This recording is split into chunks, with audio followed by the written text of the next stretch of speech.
Hi friends, అందరికీ నమస్కారం. అంజలి కథలకి స్వాగతం. మహామాంత్రికురాలు జానపద కథ చివరి భాగం విందాం. ఆమె తన మాయాభవనంలో అటు ఇటు చిందులు తొక్కుతూ, ఓరి విక్రమపురి యువరాజా, ఎంత మోసం చేశావురా! మాయలో నన్నే మించిపోయావు. నా తండ్రి కంఠంతో మాట్లాడి నన్ను మోసం చేయడమే కాకుండా మాయా దర్పణాన్ని, మంత్రపు విసునుకరను, పంచకళ్యాణి గుర్రాన్ని కూడా పట్టుకు వెళ్ళావు. నా తండ్రి ఆత్మస్వరూపంతో వచ్చి మాట్లాడి వెళ్ళాడని భ్రమపడ్డాను. తీరా అక్కడికి వెళ్ళి చూస్తే మహర్షి లేడు. మా నాన్న మంత్రశక్తి నుంచి విముక్తి పొందలేదు. నిన్ను కొడుకుగా భావించినందుకు ఎంత మోసం చేశావురా! అయినా ఈ అవమాన భారాన్ని సహిస్తూ మిన్నుకుంటానని మాత్రం విరవీగకు. నీకు ఎటువంటి శాస్తి చేయాలో నాకు బాగా తెలుసు. త్వరలోనే విక్రమపురి వస్తున్నాను, కాచుకో అని అరుస్తున్నది. బాప్రే, ఈ మంత్రగత్తె అనుకున్నంత పని చేసి తీరుతుంది. రేపు ఉదయమే నాన్నగారి వద్ద అనుమతి తీసుకుని కాంచనపురి వెళ్ళటమే శ్రేయస్కరం అని నిశ్చయించుకున్నాను.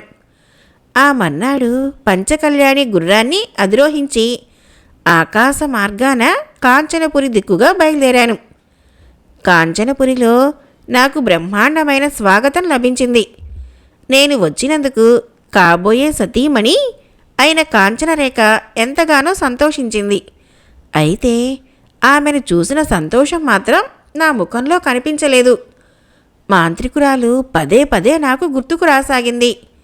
ఏమిటలా ఉన్నారు అంటూ కాంచనరేఖ ప్రశ్నించింది. నేను మాంత్రికురాలి విషయం చెప్పాను. దీనికింత ఆలోచన దేనికి? మా దగ్గర రథ, గజ, తురగ, పదాతి దళాలు ఎన్నో ఉన్నాయి. వాటిని మాంత్రికురాలి భవనం మీదకు నడిపించి దాన్ని నేలమట్టం చేయిస్తే సరి అంది కాంచనరేఖ. మాంత్రికురాలు అంత చేతకానిదని భావించకు. సైన్య సమేతంగా వెళ్ళినందువల్ల ఎటువంటి ప్రయోజనము ఉండదు అన్నాను. అయితే ఏం చేద్దామంటావు అన్నది. అదే అంతు చిక్కకుండా ఉంది అన్నాను. కాంచనరేఖ కొంతసేపు ఆలోచించి, ఇలా మంత్రాలు, మాయలు నేర్చుకున్న మాంత్రికులు తమ ప్రాణాలని ఏ చిలుకలోనో ఏ చేపలోనో భద్రపరిచి దాని చుట్టూ గట్టి కాపలా ఉంచుతారని ఎవరో చెప్పగా విన్నాను. ఈ విధంగానే ఈ మాంత్రికురాలు కూడా తన ప్రాణాలని ఎక్కడైనా దాచి ఉంచొచ్చు. నీ దగ్గర ఎలాగూ మాయాదర్పణం ఉంది కదా, దానిలో చూస్తే మాంత్రికురాలి ప్రాణాలు ఎక్కడున్నది ఇట్టే తెలిసిపోతుంది. ఆ తర్వాత ఏం చేయాలన్నది నువ్వు ఆలోచిద్దువు గాని అంది. కాంచనరేఖ ఆలోచన దివ్యంగా తోచింది. వెంటనే మాయాదర్పణాన్ని ముందు పెట్టుకొని, ఓ మాయాదర్పణమా, రాగద్వేషిని తాలూకు అసలు ప్రాణాలు ఎక్కడా, ఏ విధంగా నిక్షిప్తమై ఉన్నాయో చూపించు అన్నాను. తక్షణము మాయాదర్పణం దేదీప్యమానంగా వెలిగింది.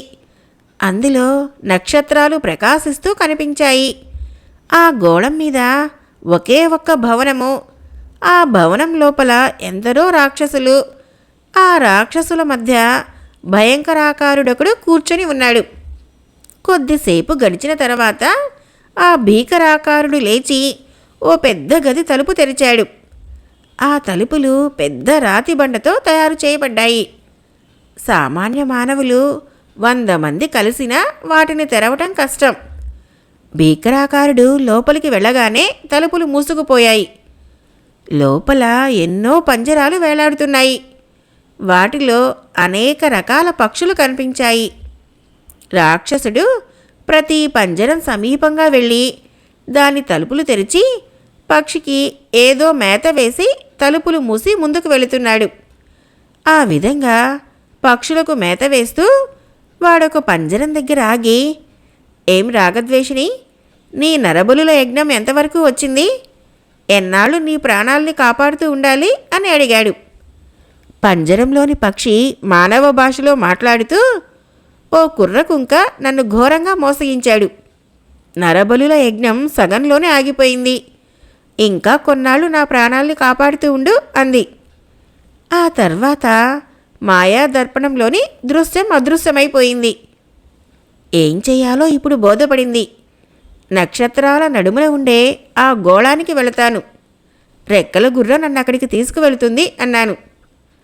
కాంచనరేఖ నాకు ప్రోత్సాహాన్నిస్తూ, మాంత్రికురాలు మరణిస్తే గాని మనకు సుఖశాంతులు దొరకవు, క్షేమంగా వెళ్ళి లాభంగా రండి అంది.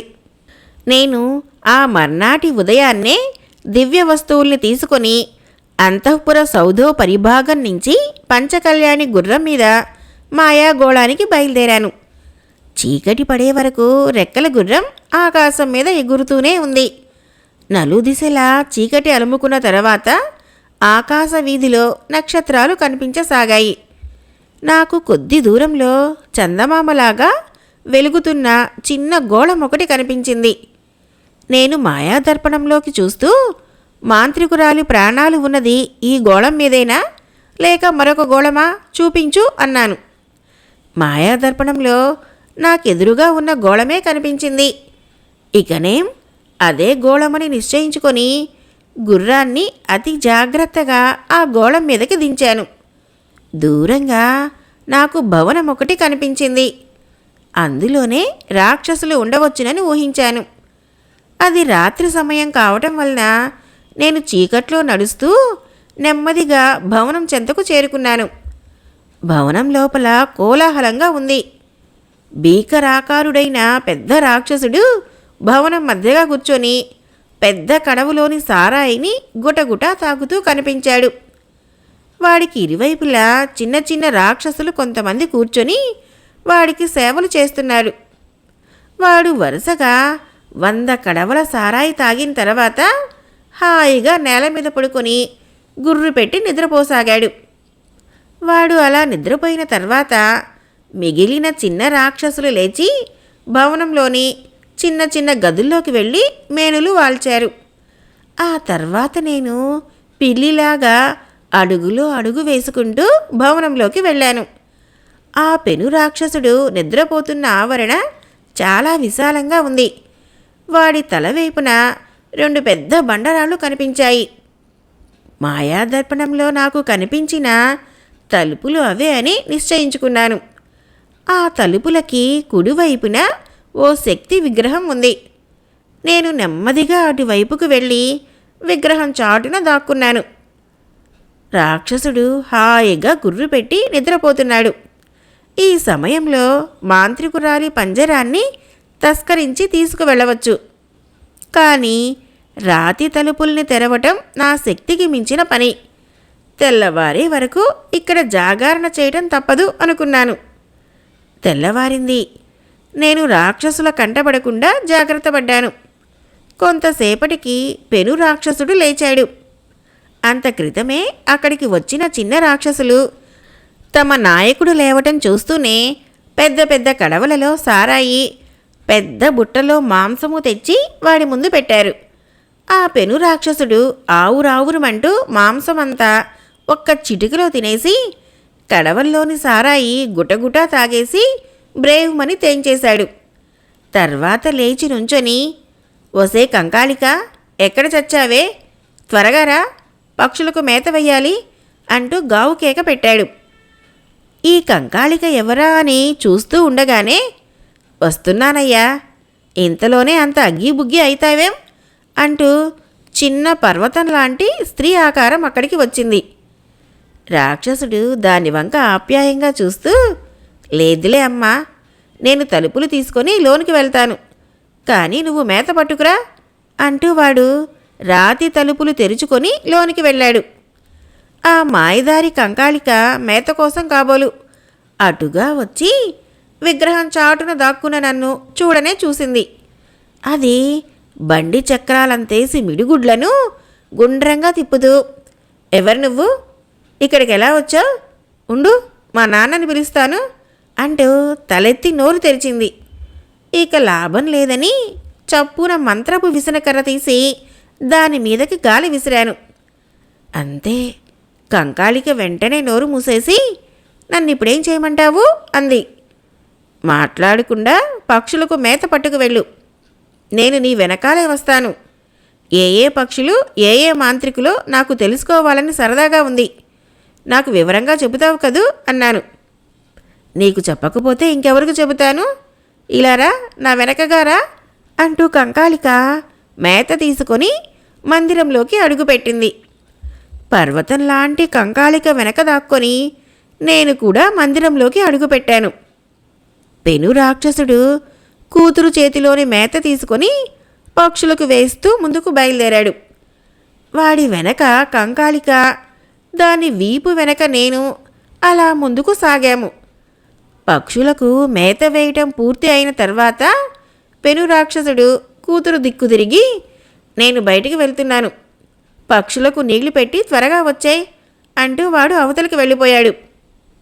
కంకాళిక ఒక్కొక్క పక్షి ముందు నీళ్లు పెట్టి ఆ పక్షిలోని ప్రాణం ఏ దేశపు మాంత్రికుడిదో వివరంగా చెప్పసాగింది. చివరికి ఒక పంజరం సమీపంగా వచ్చి ఆ పక్షికి నీళ్లు పెట్టి పంజరం తలుపు మూసేసింది.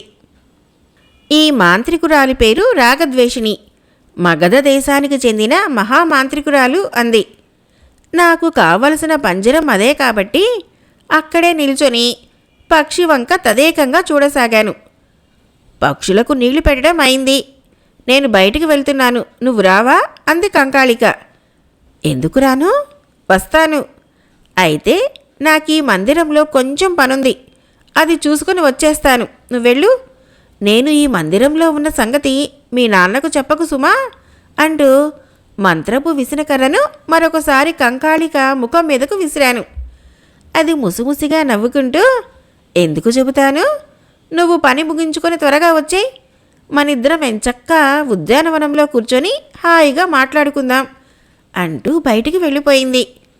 అది అలా బయటికి వెళ్ళిన తర్వాత అమాంతం మాంత్రికురాలి పంజరాన్ని తీసి చేతబుచ్చుకొని తలుపు దగ్గరికి వచ్చాను.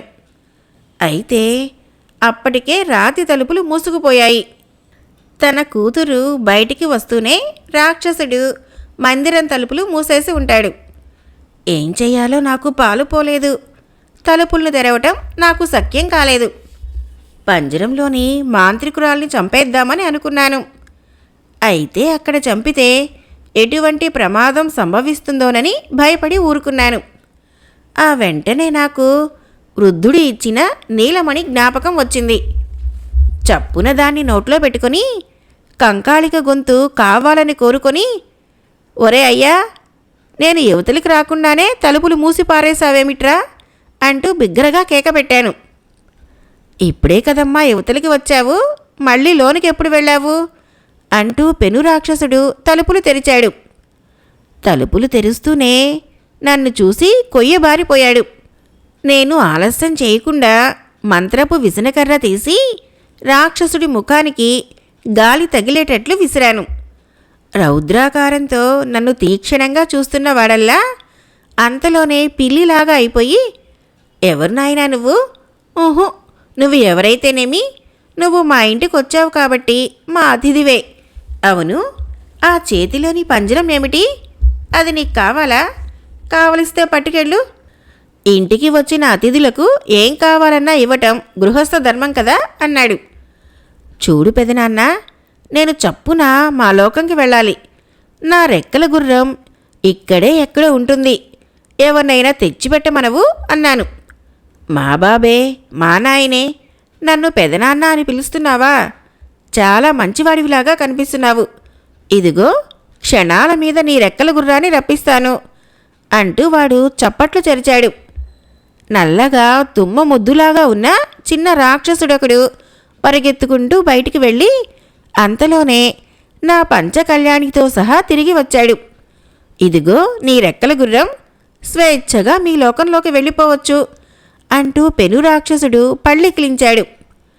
బ్రతుకు జీవుడా అనుకుంటూ పంచకళ్యాణిని అధిరోహించి దాన్ని భూలోకం దిక్కుగా పోనిచ్చాను. ఆ గోడం దాటి కొంత దూరం వచ్చిన తర్వాత మాంత్రికురాలు ఏ మఘాయిత్యం చేస్తున్నదో చూడాలన్న తలంపు కలిగి మాయాదర్పణాన్ని తీశాను. ఓ మాయాదర్పణమా, రాగద్వేషిణి అనే మాంత్రికురాలు ఇప్పుడు ఎక్కడ ఉందో ఏం చేస్తున్నదో చూపించు అన్నాను. మాయాదర్పణంలో మాంత్రికురాలు కనిపించింది. అయితే ఆమె చేతిలో బంగారు పంజరం ఉంది. ఆ పంజరంలో కాంచన రేఖ వేలెడంత పరిమాణంలో బంధించబడి ఉంది. మాంత్రికురాలు పంజరం వైపు చూస్తూ ఇలా అంది, ఓసే కాంచనరేఖ, నీ ప్రియుడు ఎక్కడుంది చెప్పటానికి నిరాకరించావు కదా, దానికి ఫలం అనుభవించు. నిన్ను బంధిస్తే నీ ప్రియుడు ఎక్కడున్నా సరే నిన్ను విడిపించడానికి రెక్కలు కట్టుకొని రెక్కల గుర్రం మీద ఇక్కడికే వస్తాడు. ఈ కోట విక్రమపురికి సమీపంగా ఉండే ఎత్తైన ప్రదేశంలో ఉంది. నీ ప్రియుడి దగ్గర మాయాదర్పణం ఉంది. వాడు దాని సహాయంతో ఇక్కడికి వస్తాడు. వాడు వచ్చిన తర్వాత మీ ఇద్దరినీ కలిపి చిత్రహింసల పాలు చేసి నా కసి తీర్చుకుంటాను. నా మంత్రపు వస్తువులు చేజిక్కించుకున్న తర్వాత వాణ్ణి నిన్ను కలిపి సరాసరి స్వర్గానికి పంపేస్తాను. అక్కడ నందనోద్యానవనంలో చెట్టాపట్టా వేసుకొని తిరుగుదురుగాని అని అంటున్నది. అది చూస్తూనే నాకు ఎక్కడ లేని ఆగ్రహం ముంచుకు వచ్చింది. వెనక ముందు ఆలోచించకుండా, ఒసే పెద్దమ్మ, నీ ఆయువు పట్టు నా చేత చిక్కిందే. నువ్వు నన్ను స్వర్గానికి పంపడం ఎలా ఉన్నా నిన్ను నేనిప్పుడు తిన్నగా నరకానికి పంపించేస్తాను, కాచుకో అన్నాను. నా గొంతు వింటూనే మాంత్రికురాలు అటూ ఇటూ చూసి చేతిలోని మంత్రదండాన్ని పైకెత్తి ఏవో మంత్రాలు ఉచ్చరించింది. ప్రమాదం ముంచుకొస్తుందని గ్రహించగానే పంజరంలో చేయి పెట్టి పక్షిని యువతలికి తీసి దాని మెడ పిసికి చంపేశాను. మాంత్రికురాలు హాహాకారాలు చేస్తూ పాడుబడిన కోటలో నేల మీద పడి మరణించటం మాయాదర్పణంలో చూసి ఎంతో సంతోషించాను. రాగద్వేషిణి చనిపోయిన తర్వాత కోట యావత్తూ ఏదో పొగ కమ్మి అటు పిమ్మట ఆ పొగ కాస్త కొద్ది కొద్దిగా మటుమాయమైపోయింది. అయితే నాకు ఎక్కడ కాంచన రేఖ ఉన్న బంగారు పంజరం మాత్రం కనిపించలేదు. నేను ఆతృతగా, ఓ మాయాదర్పణమా, నా కాంచన రేఖను చూపించు అన్నాను. అయినా మాయాదర్పణంలో కాంచన రేఖ జాడ ఏమీ తెలియరాలేదు. నేను భయపడుతూ పంచకళ్యాణిని పాడుబడిన కోట మధ్యగా దించాను. అక్కడ మాంత్రికురాలు చచ్చిపడి ఉంది. నేను బంగారు పంజరం కోసం ఆ ప్రదేశమంతా గాలించి చూశాను. అయినా ప్రయోజనం లేకపోయింది. అదే సమయంలో పెద్ద మెరుపు మెరిసింది. కోట యావత్తు చిమ్మ చీకటిగా మారిపోయింది. పెనుగాలి ఒకటి బ్రహ్మాండంగా వీచింది. కోటలోని మట్టి సుడిగాలికి లేచి సుళ్ళు తిరగటం ప్రారంభించింది. నేను గట్టిగా కళ్ళు మూసుకున్నాను. కొంతసేపటికి గాలి ఉధృతం తగ్గింది. నెమ్మదిగా కళ్ళు తెరిచి చూశాను. ఆశ్చర్యం! అక్కడ మాంత్రికురాలి శవం లేదు. బూడిద కుప్ప మాత్రమే మిగిలింది. మట్టి కొట్టుకుపోయిన నా శరీరాన్ని చూసుకున్నాను. చూస్తూనే భయంతో కెవ్వున కేక పెట్టాను. ఏముంది? అందమైన నా శరీరం ఇలా నల్లగా వికృతంగా మారిపోయింది. విలువైన దుస్తుల స్థానంలో చింకి పీలికలు నా శరీరం మీద జీరాడుతూ కనిపించాయి. కంఠం నొక్కుకొని పోయి వీపు మీద గూని మొలుచుకొని వచ్చింది. అప్పుడు మాంత్రికురాలి గొంతు ఈ విధంగా వినిపించింది. ప్రతాపవర్మ, నువ్వే అతి తెలివిగలవాడివని విర్రవీగకు. నీవు మాయాదర్పణంలో మాట్లాడినప్పుడే ప్రమాదాన్ని గ్రహించాను. అందుకే నా మంత్రశక్తి మొత్తాన్ని ఈ కోటకు అంకితం చేసి మరీ ప్రాణాలు వదిలాను. దాని ప్రభావం వలనే నీ కాంచన రేఖ కనిపించకుండా పోయింది. అయితే ఆమె ఉండే బంగారు పంజరం ఈ కోటలోనే ఉంది. కానీ నువ్వు ఆ పంజరాన్ని కనిపెట్టలేవు. నా మంత్రశక్తి వలనే నీకు వికృతాకారం వచ్చింది. నీ పంచకళ్యాణి, మంత్రపు విసనకర్ర, మాయాదర్పణం, నీలమణి కూడా ఈ కోటలోనే నిక్షిప్తమైపోయాయి. నీకిక విముక్తి లేదు అని వినిపించింది. దివ్య వస్తువులు కానీ పంచకళ్యాణి కానీ పోయినందుకు నేను బాధపడలేదు. నా కారణంగా కాంచనరేఖ బంగారు పంజరంలో బందీ అయిపోయిందే అన్న బాధ నన్ను కృంగదీయసాగింది. ఆ తర్వాత నేను పాడుబడిన కోటలో ప్రతి అంగుళం మేర వెతుకుతూ పిచ్చి పట్టిన వాడిలాగా తిరగసాగాను. ఆ విధంగా ఎంతకాలము ఆ మాయాజాలంలో చిక్కుకొని కోటలో ఉన్నానో తెలియదు. ఒకనాడు కోటలో తిరుగుతూ ఉండగా అశరీరవాణి ఇలా చెప్పింది. ప్రతాపవర్మ, నువ్వు ఈ కోటలో బంధించబడి ఇప్పటికీ 300 సంవత్సరాలు గడిచిపోయాయి. ఇక నువ్వు ఈ కోట నుంచి బయటికి వెళ్ళవచ్చు. అయితే కాంచనరేఖ బంగారు పంజరంలో బంధించబడి ఉండటం వల్ల నువ్వు తిన్నగా విక్రమపురి వెళ్ళు. ఏనాడైతే విక్రమపురిలోని పిల్లలంతా నీ కథ విని ఈ కోట మీదకి దండెత్తి వస్తారో అప్పుడు వాళ్ళకి కాంచనరేఖ ఉంటున్న బంగారు పంజరం కనిపిస్తుంది. అయితే నీ కథ చెప్పిన మరుక్షణంలో నువ్వు సగం వరకు పాషాణమైపోతావు. పిల్లలు కాంచనరేఖను పంజరం నుంచి విముక్తి చేస్తే నీకు యథారూపు వచ్చేస్తుంది. చెయ్యలేకపోతే నువ్వు పూర్తిగా పాషాణమైపోతావు. నువ్వు ఎప్పుడూ ఈ కోటలోకి అడుగు పెట్టకు. రెండవసారి ఇక్కడికి వచ్చావో నీ కాంచనరేఖ నీకు దక్కకుండా పోతుంది, జాగ్రత్త అని వినిపించింది. ఆ తర్వాత నేను కోట నుంచి విముక్తి పొంది ఇక్కడికి వచ్చాను. అయితే 300 సంవత్సరాల కాలంలో ఎన్నో మార్పులు జరిగాయి. నా తల్లిదండ్రులు కాలగర్భంలో కలిసిపోయారు. ప్రస్తుతము ఈ రాజ్యాన్ని మాల్యవంత మహారాజు గారు పరిపాలిస్తున్న సంగతి తెలుసుకున్నాను. చిన్న చిన్న కథలు చెప్పి పిల్లల మనసులు ఆకట్టుకున్నాను. ఇది నా వృత్తాంతం అంటూ గూని యువరాజు తన గాథ ముగించాడు. గూని యువరాజు తన వృత్తాంతం పూర్తి చేసిన వెంటనే అతడి శరీరము సగం వరకు సభాసదులంతా చూస్తూ ఉండగానే పాషాణం కింద మారిపోయింది. ఆ వింత దృశ్యం చూసిన మాల్యవంత మహారాజు ఎంతో ఆశ్చర్యపోయాడు. ఆ తర్వాత మహారాజు సభలో ఉన్న పిల్లలందరి వైపు దృష్టి సారించి, విక్రమపురి బాలయోధులారా, మీరంతా పాడుబడిన కోట మీదకు దండెత్తి వెళ్ళండి. కోట యావత్తు ప్రతి అంగుళం మేర గాలించండి. కాంచనపురి యువరాణి బంధించబడిన బంగారు పంజరాన్ని చేజిక్కించుకునే వరకు విశ్రమించవద్దు. బంగారు పంజరంతో పాటు ఆ కోటలో ఎటువంటి వస్తువు దొరికినా సరే తీసుకురావటం మర్చిపోవద్దు అంటూ చెప్పాడు. ఆ వెంటనే పిల్లలంతా మిడతల దండులాగా బయలుదేరి వెళ్ళి కోటను ఆక్రమించుకున్నారు. వాళ్ళు ఆ విధంగా వెదికిన తర్వాత కొంతసేపటికి బంగారు పంజరం కనిపించింది.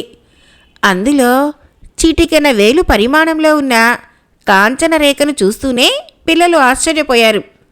ఆ తర్వాత వాళ్లకు అక్కడ పడి ఉన్న నీలమణి, మంత్రపు విసనకర్ర, మాయాదర్పణము, రెక్కల గుర్రము కనిపించాయి. పిల్లలు సంతోషంతో కేరింతలు కొడుతూ వాటిని తీసుకొని సభకు వచ్చారు. గూని యువరాజు పంజరాన్ని తీసుకొని దాని మూత తెరిచాడు. కాంచనరేఖ నేల మీదకు అడుగు పెడుతూనే మామూలు స్థితికి వచ్చింది.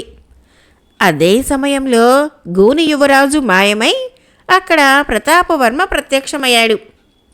మాల్యవంత మహారాజు సింహాసనం దిగివచ్చి ప్రతాపవర్మను ఆలింగనం చేసుకున్నాడు.